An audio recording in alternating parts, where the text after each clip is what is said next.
नमस्ते साथीहरू। आज चाहिँ मैले गुटपाक पकाउन गइरहेको छु। यो चाहिँ खुवा हो साथीहरू। यो चाहिँ गुड भन्छ यसलाई। मैले अलिकति बजारबाट किनेर ल्याएँ। प्लेटमा राख्दैछु साथीहरू। प्लेटमा अलिकति अनि यो बदम, काजु, किसमिस अनि छोकडा, नरिवल अनि यो फर्सीको बियाँ र सनफ्लावर फुलको बियाँ राखेँ। अनि मैले एउटा सक्खरको डल्ला अनि यो खुवा, यो चाहिँ खैरो कलरको छ साथीहरू। सेतो पनि हुन्छ खुवा। यो चाहिँ गल्छीको खुवा हो, एकदम मिठो हुन्छ। ल है त साथीहरू, अब सुरु गरौँ। साथीहरू मैले चाहिँ पहिला सुरुमा कराई बसालेँ अनि 3 चम्चा जति घिउ हाल्दैछु साथीहरू। अनि यो घिउ तातेपछि यो गुदलाई चाहिँ थोरै थोरै गरेर बिस्तारै चलाउँदै भुट्ने, जसले गर्दा चाहिँ नटाँसियोस्। अनि धेरै पनि हाल्नु हुँदैन। मैले अर्कोतर्फ चाहिँ ग्यास बालेर सानो भाँडामा पानी तताएर सक्खरलाई चाहिँ पगाल्न राखिदिएँ।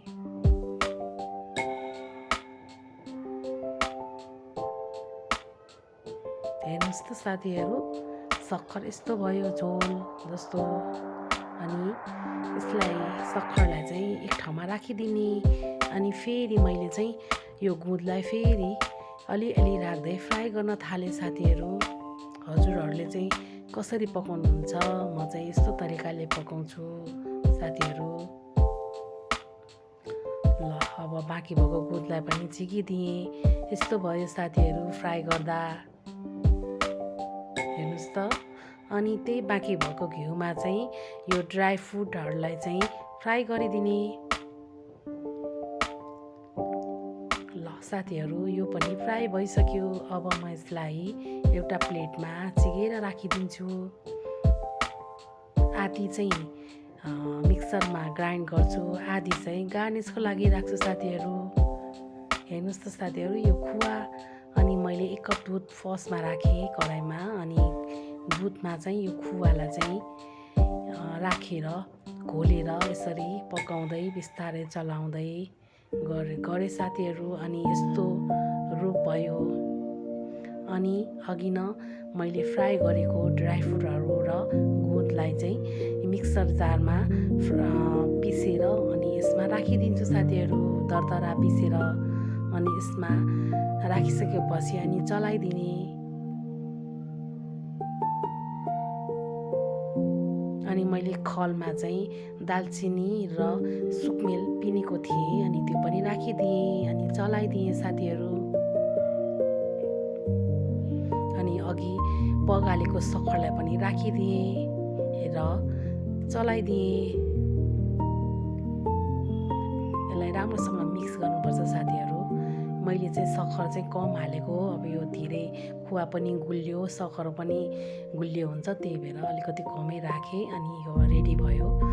अनि एउटा प्लेटमा चाहिँ मैले घिउ दलेर राखेँ। अनि यो पाकेको सबै रेमेडी भनौँ न, मिश्रणहरूलाई चाहिँ यो थालमा राखेर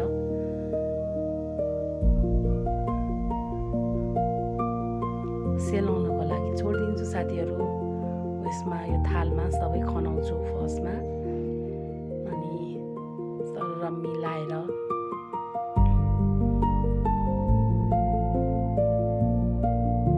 यो मिश्रणहरू चाहिँ मैले सबै राखिसकेँ थालमा। अनि यसलाई चाहिँ ट्याप गरेर अनि यसको यो सेट हुन्छ। अनि त्यसपछि मैले अघि बाँकी भएको ड्राई फ्रुटहरूलाई चाहिँ सानो टुक्रा काटेर गार्निसको लागि राखेको थिएँ। अनि मैले यहाँ सजाइदिन्छु थाल, गुटपाकमा राखेर सबै राखिदिन्छु। राम्रो पनि देख्छ नि साथीहरू यसरी राख्दा। अनि खानालाई पनि मजा आउँछ, क्रन्ची हुन्छ होइन साथीहरू।